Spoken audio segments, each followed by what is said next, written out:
c'est une conspiration des eaux pour les églises.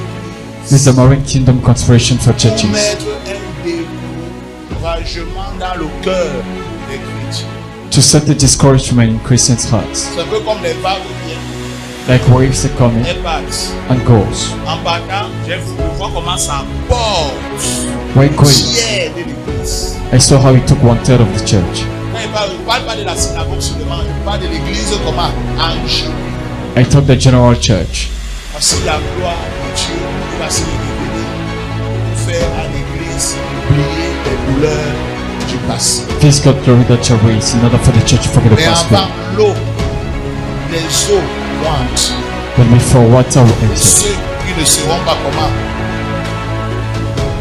those who will not stand firm shall be taken away.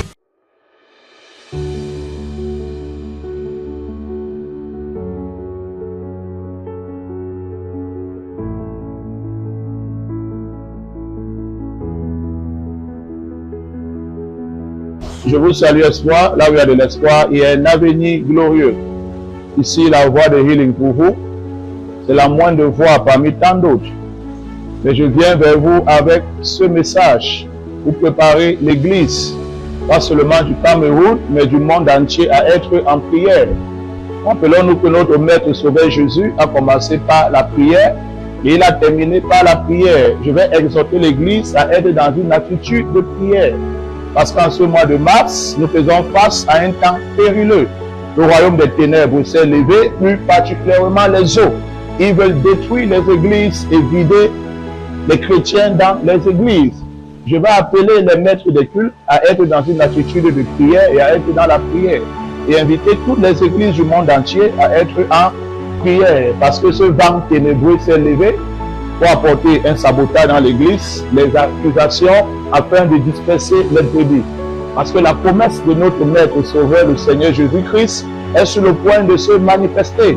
Je veux dire, la gloire de la deuxième maison est en train de naître. Et le royaume des ténèbres, je veux dire, les eaux ne sont pas contents. Il veut se lever pour empêcher l'église de vivre cette gloire. Église, soyez en prière. Priez sans cesse. Priez jour et nuit pour pouvoir résister aux tentations et aux épreuves que l'ennemi va placer devant nous. Je vais tirer un extrait dans la Bible de Ésaïe 51, du verset 1 à 5, pour que ceux comprennent la promesse de Dieu et savoir pourquoi le royaume des ténèbres s'est levé pour pouvoir affliger l'Église. Nous allons lire ensemble. Faites attention. Ésaïe 51 nous dit, « Écoute-moi, vous qui poursuivez la justice, qui cherchez l'Éternel, portez les regards sur le rocher d'où vous avez été taillé, sur le creux de la fosse d'où vous avez été tiré. Portez les regards sur Abraham, votre père, et sur Sarah, qui vous a enfanté, car lui seul, je l'ai appelé, je l'ai béni et multiplié. » Regardez le verset 3. « Ainsi, l'Éternel a pitié de Sion, il a pitié de toutes ses ruines. Il rendra son désert semblable à un Éden et sa terre aride à un jardin de l'Éternel. La joie et l'allégresse se retrouveront au milieu d'elle, les actions de grâce et le chant des cantiques. Mon peuple, sois attentif, ma maison, prête-moi l'oreille, car la loi sortira de moi. Et je l'établirai, et j'établirai ma loi pour être la lumière des peuples. Ma justice est proche, mon salut va paraître. Et mes bras jugeront les peuples, les îles espéreront à moi, elles se conviendront en mon bras.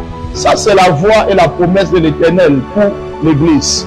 Ça, c'est une très grande gloire que le Seigneur a prévu pour l'Église et l'ennemi n'est pas content. Il veut se lever avec les sabotages, il veut se lever avec les cœurs attristés, il veut se lever avec les calomnies. Je vais inviter l'Église à prier et le peuple.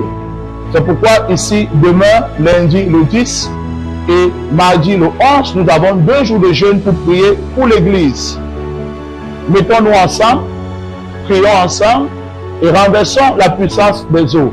Nous nous rencontrons ici à la synagogue lundi le 10 à partir de 18h30 pour la prière et mardi le 11 à partir de 18h30 pour la prière. Venez nombreux et soyons dans une attitude de prière. Nous jeûnons du matin jusqu'à 15h. Mais pendant le jeûne, vous pouvez boire de l'eau pour ne pas vous déshydrater. Buvez de l'eau et après la prière d'1h30, vous pouvez vous restaurer. Je veux encourager les chrétiens à prendre toute épreuve comme un sujet de joie complet. Prenez toute épreuve que vous allez rencontrer avec action de grâce. Rendez grâce à Dieu en tout temps, rendez grâce à Dieu en toutes circonstances et vous aurez le dessus sur Satan. Sachez qu'il est notre ennemi et il vient avec des ruses. Soyez remplis du Saint-Esprit, soyez remplis de discernement et ne vous emportez pas et vous vivrez la gloire de Dieu. Ça, c'est la voix de l'Élohim pour vous. Sachez que je suis Willy et je suis en prière pour l'église. Souvenez-vous, le Maître a dit, je bâtirai mon église et les portes des séjours des morts ne pourront point. Il a dit, tu es Pierre. Pierre, c'est le caillou. Pierre, c'est le rocher. C'est solide. Quand le Maître bâtit l'église, les portes des ténèbres ne peuvent pas prévaloir. Alors, soyez dans une attitude de prière et mettons notre ennemi, le diable, dans la honte. C'était la voix de Healing pour vous. Souvenez-vous, jeûnons 2 jours et nous vivons la gloire de la deuxième maison. Que le Seigneur vous bénisse. Shalom, shalom, shalom. Merci.